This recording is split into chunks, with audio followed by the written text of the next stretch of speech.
Hello, this is Matt on the Moon Lambo channel. Over 70% of central banks around the globe are looking into launching their very own central bank digital currency. After all, that's what the cool kids are doing. You gotta follow suit if you're a central bank, man. Otherwise, you won't get to sit at the cool kids' table. And Brad Garlinghouse has certainly hinted that XRP will be the digital asset to make them all interoperable, to make the funds flow. Obviously XRP is being positioned as a bridge currency, and so all this does is make clear further the need for XRP's use case as Ripple is positioning it. So, excuse me. So there's a lot to talk about in this video, but before we go any further, ladies and gentlemen, boys and girls, if you would please ever so delicately tap that like button, I would definitely appreciate the support. And also, I recommend that you treat yourself, girl, by subscribing to the Moon Lambo channel, which is the Moon Lamboist of all channels on the YouTubes. I do not know what that means. All right, I thought I'd start with this. Here's a tweet from XRP community member Galgatron. And he's got, here's what he says intellectuals would say in response to what I'm going to be covering with you. Awesome! Central banks around the world are going to push for central bank digital currencies in the coming years. XRP will bridge them all. But the morons, what does Galgatron say the morons say in response to that? They say, central bank digital currencies remove the use case for XRP. Which absolutely is, it's not true. Central bank digital currencies are not removing the use case for XRP for reasons that hopefully I sufficiently illustrate during the course of this video. Here's the actual tweet from Ripple CEO Brad Garlinghouse. Over 70% of the central banks around the world are looking at deploying central bank digital currencies. And one thing that's crystal clear is the importance of interoperability. If you're not prioritizing this, you're just rebuilding the same siloed ecosystem. And by the way, truer words have never been spoken. And he had Stewart XRP sufficiently illustrating here. Central bank digital currency to XRP to different central bank digital currency. Hashtag winner. Yeah, on board. I'm going to hit like on that. You got the little heart there. Now, here's where we get a diversity of opinion, which I do approve of diversity of thought here. This is perfectly fine, but Arturo Portilla, member of the XRP community, wrote, yes, that is until enough central banks open liquidity accounts with each other and build an interoperable network of central bank digital currencies. Yes, thus negating the need for XRP as a bridge currency. Well, let me ask you, why hasn't that happened to this point? Because you do understand what central bank digital currencies are. It's just a new representation of existing fiat currency. So it does nothing to change monetary policy, first of all. I'm not going to get into monetary policy in this video, but it does nothing to change that. It changes the way in which, whether it's the United States dollar, pick your fiat currency. It just changes the way, technologically, the mechanics behind it, the way in which it flows. So why is it? Because again, that is what it is. So why is it that suddenly when we have this new way for it to flow, because you've got whether it's blockchain technology or whatever is going to underlie all of this, why is it that this new form of transfer, the way in which it moves, the technology that underlies it, given that it's the same fiat currency, it really is. It's still the same fiat currency. Why is it that suddenly central banks are going to form liquidity accounts? Because really what they're talking about, when he says liquidity accounts, he's talking about effectively what Nostra Vostra accounts are right now, except for with central banks.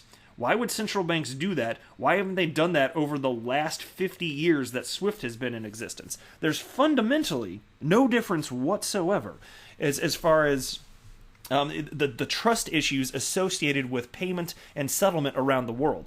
This, again, to be clear, the development of central bank digital currencies does nothing to alleviate the trust issues associated with payment and settlement around the world.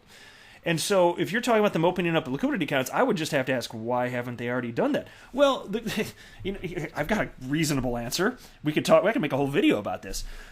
Why would they want to do that? Why would they want to print capital, print up capital? I understand that they got infinite printing press. I understand that. Why are they going to do that and take over what private business is currently doing? throughout the entire globe? Why would they want to take on payment flows? And what would that even mean? Could you imagine? So you're talking about central banks competing with private and publicly traded companies the world over that do have Nostro accounts, and they're basically just tapping, they charge their smaller clients, whether smaller mid-sized banks that don't have the liquidity to have Nostro Vostro accounts all over the world, they pay those smaller customers to tap it. So I'll tell you what, if I'm a large bank, I'd be pissed off as hell if a federal government comes in and starts taking my business for no damn reason. It's just completely silly. It's not what the government is here to do, and I don't think they do it well. And then on top of that, even if they had the liquidity accounts, who's going to build out sufficiently some sort of support system? Like, you'd have to build an actual business around this. So the federal government would basically have to create a messaging federal, and I don't know, and which federal government's going to do it? That's the thing, because you'd have to have a federal government build out a messaging system, kind of like what Ripple's doing, or Swift GPI, just for the messaging portion of it. That would have to happen. And which federal government's going to do it, and why is that going to be trusted the world over? You can see quickly when you think through it, it's not logical, it's not going to happen, it just doesn't make sense. And so I respect diversity of thought. So I was really clear, like, I love it when people have views that are different than my own. It's fun to think through them. And it's not like I'm going to be right about everything rather. So if it's ever pointed out to me that there's a better idea, then I'll just switch my thinking. Like, oh yeah, that didn't occur to me. So, this is, anytime I have an idea that's different than somebody else's, that's never an attack on them. I think it's really fun to think through this from a critical thinking perspective, but I think that Arturo here, respectfully I state, is missing the mark here. And so Real XRP Boy responded, Arturo, you really think they're all going to set aside their differences, trust one another, and cooperate? And Organic FUD responded, what's hard for me to understand is why would central banks go for this? Why would they get behind a coin that forces them to give up their power and control? See, that's the thing, though. They're not giving up their power and control by utilizing a bridge currency. That has nothing to do with the federal government and a central bank digital currency. Because, again, a central bank digital currency is the same as existing fiat currency. Because understand that, effectively, the United States dollar, yeah, there's a paper version of it, a metallic currency, coins. But effectively, it's already digital, right? And so you're talking about a new version, a new digital version of that. That's it. It doesn't change anything else, right? It could make it easier for the government to make sure that people are paying their taxes. There could be other little benefits for the government, this and that, outside the scope of this video. But it doesn't. They're not giving up power. If anything, they're gaining power in the way that they can track payment flows, if it's the United States dollar, for example, within the United States. And so David Schwartz responded, if you think you come out on top, it's a hard sell. If you think others do, it's much easier.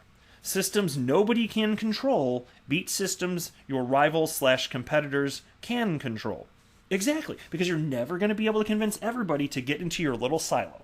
And so if you have an open system that is technologically sufficient, what do you think is going to happen over time? It couldn't be more clear to me.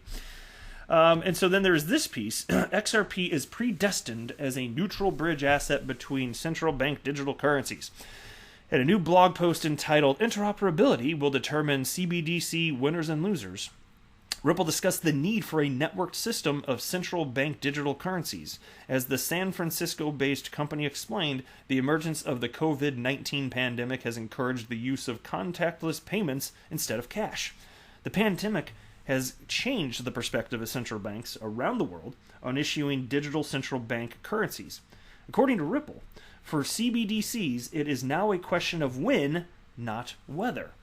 On the other hand, central banks' positions on digital assets in general have also shifted, according to James Wallace, Vice President, Global Sales and Strategy and Operations at Ripple. And here's a quote. Governments that once viewed digital assets as a threat now see how companies like Ripple are working closely with traditional financial institutions to develop efficient, innovative global payment solutions that directly benefit businesses and individuals. Exactly, and this is something that I've been stating on the channel with a fair bit of regularity, that the federal government, every time I see somebody that works for the federal government in a role of power, having anything to do with crypto, what I'm seeing is a recognition that yes, the crypto asset class indeed is not going to go away, so if it's going to be here forever, we just need to have sufficient and reasonable regulations, thoughtful regulations, which I'm all good with. I just want to know what the rules are, and I think that everybody else, especially if you're building in the space, you just want to know what the rules are so that you don't actually do something that you later find out was a no-no. Now, while countries like China are expected to go into production with their central bank digital currencies this year and focus on domestic use cases, a world of CBDCs will require networking as a result of the global currency. And Wall says, quote, "While focusing on domestic use cases is understandable for individual countries, we live in an increasingly interconnected global economy. It will be critical to bridge the gaps between the various CBDC initiatives with existing payment systems as well as other digital currencies to ensure they are successful on a global scale." And so if you think about this right now, we can already, there's corridors open. You can turn your United States dollars into the Mexican peso with XRP as a bridge. You can do that today. If there is a central bank digital currency of the United States dollar, it's still the same thing. Nothing else has fundamentally changed. You still need a bridge if you want to do that. I want to be super duper clear about that, because I do see when these types of stories pop up, there's always going to be X number of people that are out there like, oh yeah, well, you no longer need XRP. And I'm like, analytically think through it a little bit further, because it is not the case that this knocks XRP out. It simply is not. But that's it for this video. I am not a financial advisor. Do not buy or sell anything, because of anything that I say or write, that would be a very, very, very bad idea. Until next time, to the boom lambo.